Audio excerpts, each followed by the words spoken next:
여러분, 1997년 대한민국, IMF 외환 위기로 정말 온 나라가 휘청이던 바로 그때였습니다. 네, 맞아요. 정말 어려운 시기였죠. 그런데 참 이상한 일이 벌어졌어요. 어떤 탈옥수가 입었던 되게 화려한 티셔츠 있잖아요. 아, 그 밑소니 티셔츠 말씀하시는 거죠? 네.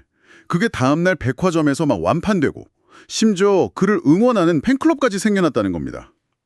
이게 참 이해하기 어렵죠. 그렇죠. 대상이 흉악범죄로 무기징역을 선고받은 사람이니까요. 오늘 저희가 좀 깊이 파볼 자료들이 바로 이 남자, 신창원에 대한 기록들입니다.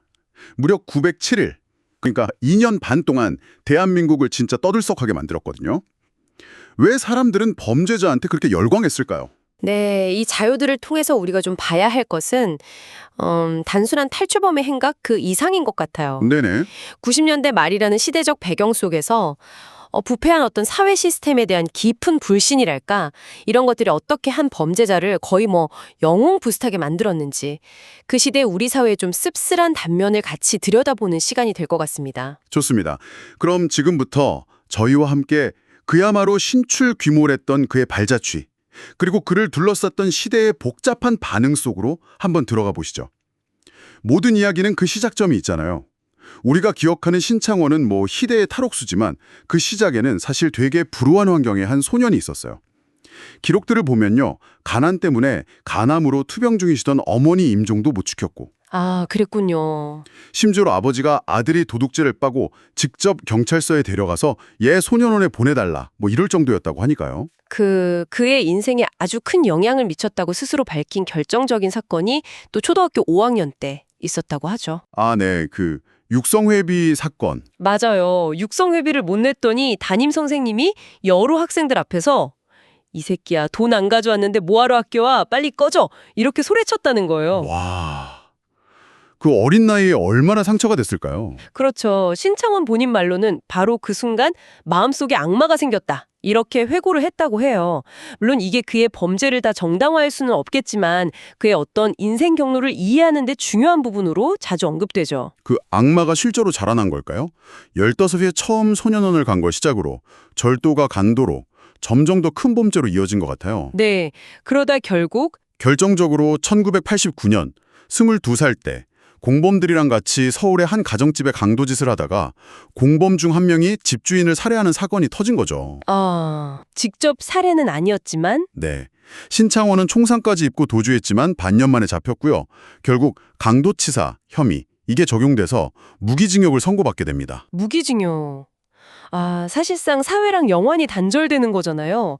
보통은 여기서 그냥 절망하고 삶을 포기할 법도 한데 그렇죠. 신창원은 달랐어요. 부산교도소로 이감된 1994년부터 무려 3년에 걸쳐서 정말 치밀하게 탈옥을 준비하기 시작합니다. 여기서부터가 정말 영화 같은 이야기의 시작인데요.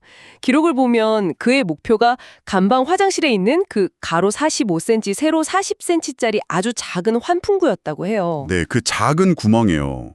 아니, 성인 남자가 그 좁은 구멍을 통과한다는 게 저는 상상만 해도 이게 가능한가 싶은데. 그렇죠. 불가능해 보이죠.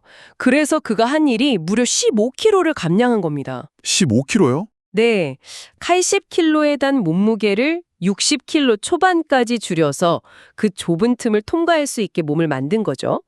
근데 더 놀라운 건 그 환풍구를 막고 있는 쇠창살. 이걸 어떻게 잘라내느냐 하는 거예요. 맞아요. 그게 진짜 미스터리죠. 교도소 작업장에서 작은 실톱 조각 2개를 몰래 훔쳤다고는 하는데 그걸로 그 두꺼운 쇠창살을 자른다는 게 기록에 따르면요. 매일 밤 교도소 전체에 교화 방송 같은 게 나올 때를 노렸다고 해요. 소리를 숨기려고? 그렇죠.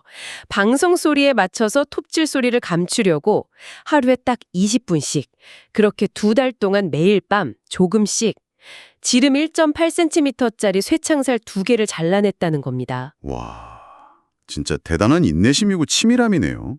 하루 20분씩 2달이라니. 정말 처절하죠. 그렇게 준비해서 마침내 1997년 1월 20일 새벽 탈주에 성공한 거군요. 잘라낸 틈으로 몸을 막 구겨놓고 또 공사장 밧줄 같은 걸로 4.5m 담을 넘기까지 단 1시간 반밖에 안 걸렸다고 하니 정말 대단합니다. 그런데 바로 이 지점에서 풀리지 않는 의문이 남는 거죠. 말씀하신 대로 그 작은 실톱 조각은 대체 어디서 구했을까? 그렇죠. 그게 의문이고. 그리고 지름 18mm나 되는 쇠창살을 2달간 자르는 동안 그 소음이나 흔적을 어떻게 완벽하게 숨겼을까?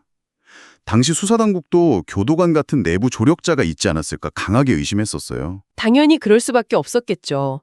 근데 신청원은 끝까지 입을 열지 않았고 결국 공식적으로는 단독 범행이다 이렇게 종결됐습니다.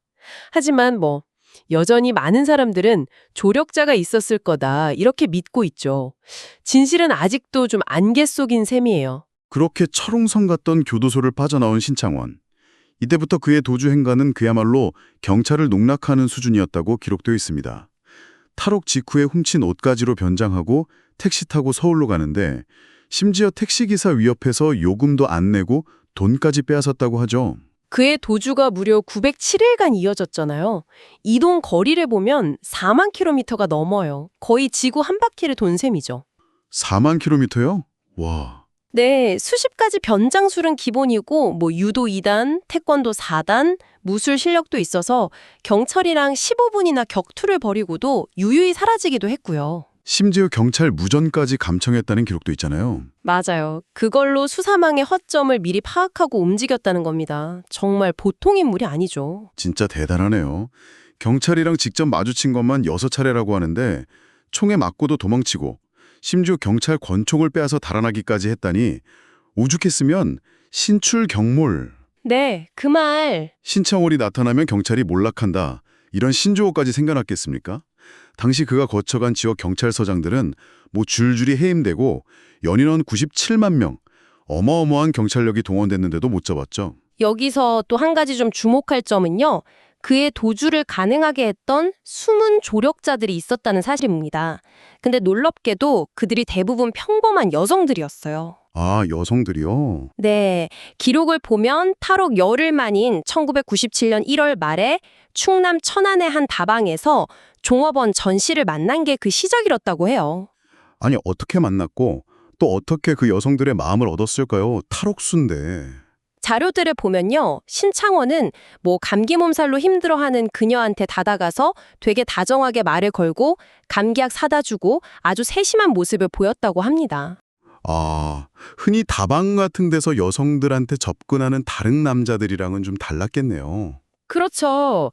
그런 식으로 접근해서 자연스럽게 연인이 되고 동거까지 시작했는데 얼마 후에 신창원이 자기가 탈옥수라는 사실을 고백해요. 보통 사람 같으면 당장 신고했을 텐데 네, 당연히 그래야죠.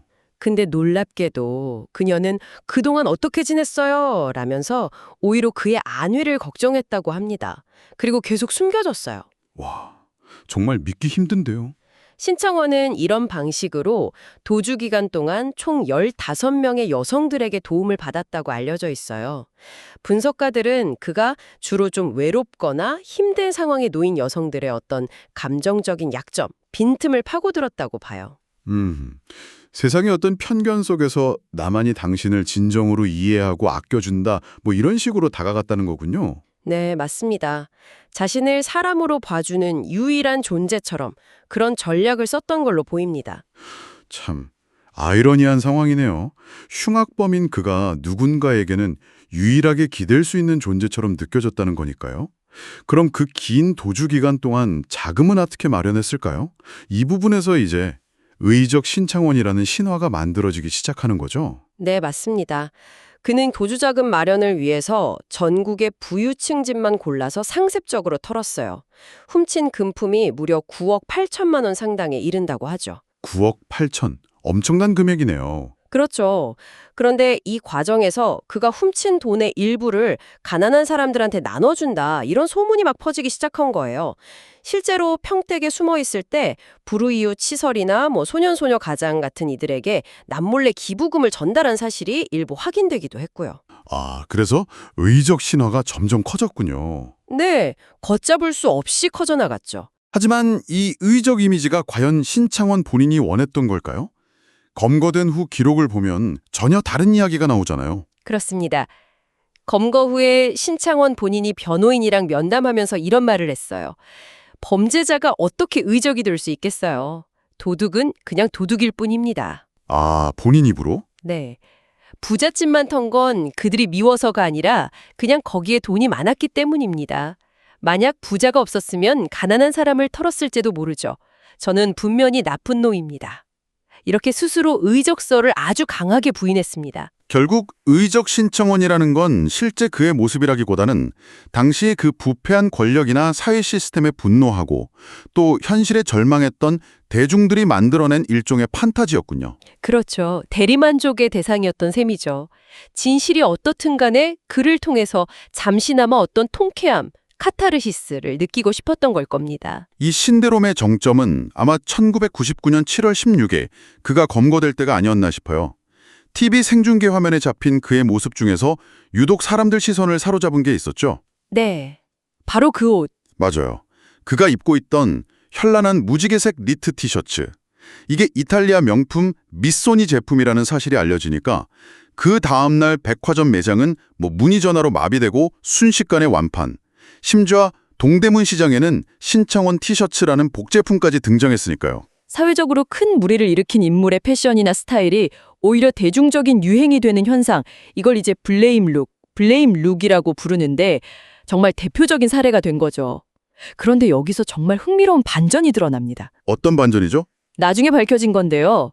신창원이 입었던 그 화제의 티셔츠가 사실은 진품 미소니가 아니라 짝퉁이었다는 겁니다. 짝퉁이었다고요? 와, 이건 정말 충격적인데요. 그렇죠. 어떻게 보면 그 자체가 당시 신드롬의 본질을 딱 보여주는 상징적인 사건 같아요.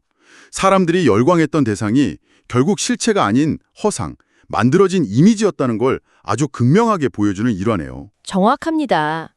이게 대중이 왜곡된 정보나 이미지에 얼마나 쉽게 열광할 수 있는지를 보여주는 동시에 당시 우리 사회가 얼마나 좀 비정상적인 상태였는지를 반증하는 것이기도 하죠. 그렇다면 왜 하필 그 시대였을까요? 왜 사람들은 흉악범에 그것도 짝퉁 티셔츠에까지 열광하면서 그를 영웅처럼 받아들였을까요? 그 답을 찾으려면 역시 1997년 IMF 외환 위기라는 그 시대적 배경을 빼놓을 수가 없겠죠. 한강의 기적이라고 불렸던 고도성장의 신화가 그냥 와르르 무너지고 건국 이래 최대의 경제 위기를 맞으면서 대기업들이 줄줄이 도산하고 정말 수많은 사람들이 하루아침에 직장을 잃었잖아요. 네. 자료를 보면 당시 10대 재벌의 부채 비율이 500%를 넘었다고 해요. 국가 경제 전체가 얼마나 위태로웠는지 알 수 있죠. 그렇죠. 근데 국민들이 느낀 고통은 단순히 그냥 경제적인 어려움, 그것만이 아니었어요. 이 모든 사태의 근본 원인이 정치권이랑 재벌의 어떤 정경 유착, 만연한 부정부패, 그리고 기업들의 도덕적 해이, 이런 데 있다고 생각했기 때문입니다. 아, 원인에 대한 분노가 있었군요. 네, 정부와 기득권층에 대한 신뢰는 완전히 바닥으로 떨어졌고 사회 전체가 불신, 불안, 불만, 이른바 삼불 사회의 늪에 빠져들었던 거죠. 바로 그런 절망적인 분위기 속에서 국가 시스템, 그러니까 경찰이나 사법체계를 비웃기라도 하듯 유유히 빠져나가는 신창원의 모습이 딱 나타난 겁니다. 타이밍이 기가 막혔죠. 무능하고 부패한 공권력을 조롱하면서 저항하는 그의 모습에서 사람들이 뭔가 묘한 카타르시스, 일종의 대리만족을 느꼈던 거죠. 그는 마치 썩어 빠진 기득권과 무능한 시스템에 맞서는 다크 히어로처럼 비춰졌던 거죠. 그렇죠. 결국 신창원이라는 개인 자체에 열광했다기보다는 그가 상징하는 시스템에 대한 저항이라는 그 코드에 사람들이 반응했다고 보는 게 더 정확할 겁니다. 이 신창원 신드롬은 그래서 우리에게 참 중요한 질문을 던지는 것 같아요. 네, 법이 규정하는 정의하고 사람들 마음속의 정의가 다를 수도 있다는 그 가능성을 보여주기 때문이죠. 법적으로 보면 신창원은 명백한 흉악범이지만 당시 많은 사람들 인식 속에서는 어쩌면 부패한 정치인이나 재벌 총수보다 차라리 덜 나쁜 놈으로 여겨졌다는 겁니다. 이게 어떻게 보면 굉장히 위험한 신호일 수도 있어요. 사회 시스템 전체에 대한 불신이 극도로 깊어지면 법대로 해봤자 결국 힘있고 돈 많은 놈들만 유리하다. 이런 냉소가 퍼지면서 법치주의의 근간 자체가 흔들릴 수 있다는 걸 의미하니까요. 맞아요. 그럴 때 사람들은 신창원 같은 존재에게서라도 뭔가 왜곡된 정의감이나 해방감을 찾으려고 할 수 있다는 거죠. 그렇게 907일 동안 거의 100만 명에 가까운 경찰력을 따돌리면서 전국을 누볐던 신창원. 하지만 그의 도주극은 의외로 너무나도 평범하게, 어쩌면 좀 허무하게 막을 내립니다. 1999년 7월 16일 전남 순천의 한 아파트여서였죠. 네, 놀랍게도 그를 신고한 건 경찰이 아니라 가스레인지 수리기사 김영군 씨였어요. 아, 수리기사님이요? 네, 김 씨가 수리를 하러 방문한 집에서 한여름인데 남자가 모자를 푹 눌러 쓰고 있는 점, 그리고 뭐 신혼부부처럼 보이는데 벽에 결혼 사진이 하나도 없는 점, 이런 걸 좀 수상하게 여겨서 경찰에 신고했다고 합니다. 아, 정말 사소한 관찰이 결정적인 단서가 된 거네요. 그렇죠. 신고를 받고 출동한 경찰 46명이 순식간에 아파트를 포위했는데 체포 과정에서 뭐 격렬한 저항은 없었다고 해요. 네. 신창원은 그냥 소파에 힘없이 주저앉아 있다가 경찰이 들이닥치니까 나지막하게 내가 신창원이요 이렇게 말하면서 순순히 체포되었다고 합니다. 검거 직후에 지금 심정이 어떠냐는 기자의 질문에 그가 남긴 첫 마디가 뭐였죠? 편해요, 그냥. 이 한마디였다고 해요. 이 말에 그 907일간의 극도의 긴장감이 그냥 와르르 무너져 내리는 듯한 허탈함이 담겨 있는 것 같습니다. 아, 편해요, 그냥. 참 많은 생각이 드는 말이네요. 이렇게 모든 게 끝났다고 생각했는데 정말 예상치 못한 충격적인 사실이 그의 은신처에서 발견된 일기장을 통해서 드러나죠. 네. 이 일기장 내용이 당시 사회에 또 다른 큰 파장을 일으켰잖아요. 바로 경찰관들의 성폭행 의혹. 맞습니다. 일기장에 1997년 10월 천안에서 자신을 쫓던 경찰관 2명이 당시 동거녀였던 제이 씨가 혼자 있는 집에 찾아와서 수사를 종결시켜 주겠다면서 그녀를 성폭행했다는 내용이 아주 상세하게 적혀 있었어요. 와, 이건 정말 경찰은 처음에는 탈옥수의 일방적인 거짓 주장이다 이렇게 강하게 부인했었죠. 하지만 결국 조사를 통해서 일기장 내용이 사실로 밝혀졌고 해당 경찰관들은 파면되었습니다. 결국 사실이었군요. 네, 이 사건은 과연 누가 진짜 악마인가라는 근본적인 질문을 던지면서 사회에 엄청난 충격을 줬습니다. 동시에 그동안 신창원에 대해서 막연하게나마 있었던 동정 여론이 단순히 부패한 사회에 대한 반감 때문만은 아니었을 수도 있겠구나 이런 생각을 하게 만들었죠. 신창원은 결국 기존의 무기징역에다가 탈옥 및 도주 중에 저지른 절도 같은 혐의로 22년 6개월의 형이 추가됐어요. 네, 사실상 남은 생을 감옥에서 보내야 하는 운명이 확정된 거죠. 감옥 안에서 그는 또 놀라운 변화를 보여주기도 했다면서요? 네, 맞아요. 중학교 중퇴 학력이었는데 독학으로 고입, 대입 검정고시에 모두 합격했고요.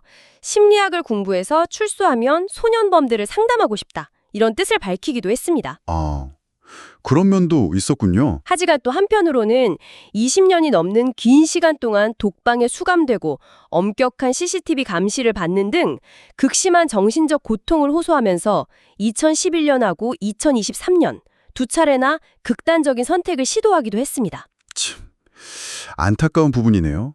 그리고 그는 과거 사실을 영웅시했던 세간의 시선에 대해서도 아주 분명하게 선을 그었죠. 네, 나는 의적이 아니다. 죗값을 치러야 마땅한 죄인일 뿐이다.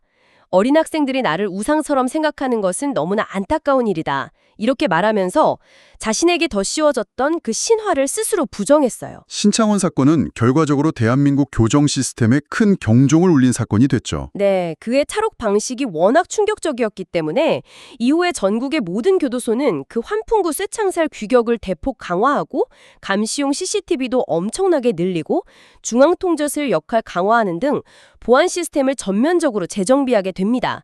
아이러니하게도 한 명의 탈옥수가 국가 전체의 교도소 보안 수준을 끌어올리는 계기가 된 셈이죠. 이제 신창환이야란 이름이 있는 사람들 기억 속에서 많이 희미해졌습니다. 하지만 그가 남긴 신창원 신드롬이라는 현상, 이건 우리 사회에 여전히 유효한 질문을 던지고 있는 것 같아요. 단순히 한 명의 범죄자 이야기가 아니라 정의란 무엇인가라는 아주 근본적인 질문을 우리에게 다시 생각하게 만들죠. 네, 이 자료들을 통해서 우리가 다시 한번 확인할 수 있는 것은 사회 시스템이 공정성을 잃고 구성원들의 신뢰를 얻지 못할 때 사람들은 법의 테두리를 벗어난 존재에게서라도 어떤 대리만족이나 왜곡된 정의 같은 걸 찾으려 할 수 있다는 사실입니다. 그렇죠. 우리가 진정으로 경계하고 두려워해야 할 것은 신창원 같은 범죄자 한 명 그 자체라기보다는 어쩌면 그런 범죄자를 영웅으로 만들 수밖에 없는 그런 불신과 부조리가 만연한 사회 시스템 그 자체일지도 모릅니다. 907일간의 긴 탈주국은 학을 내렸고 그를 향했던 기이한 열광도 이제는 찾아보기 어렵습니다. 하지만 신창원이라는 이름이 우리 사회에 던졌던 질문의 무게는 결코 가볍지 않은 것 같습니다. 자, 오늘 저희가 함께 분석해본 이 기록들을 통해 여러분은 무엇을 느끼셨나요? 만약 여러분이 사는 세상이 온통 부조리하고 불공평하다고 느껴진다면 법을 어겨서라도 그 세상에 저항하는 악당을 보면서 아주 잠깐이라도 통쾌함을 느끼게 될까요? 여러분에게 정의란 과연 무엇인가요?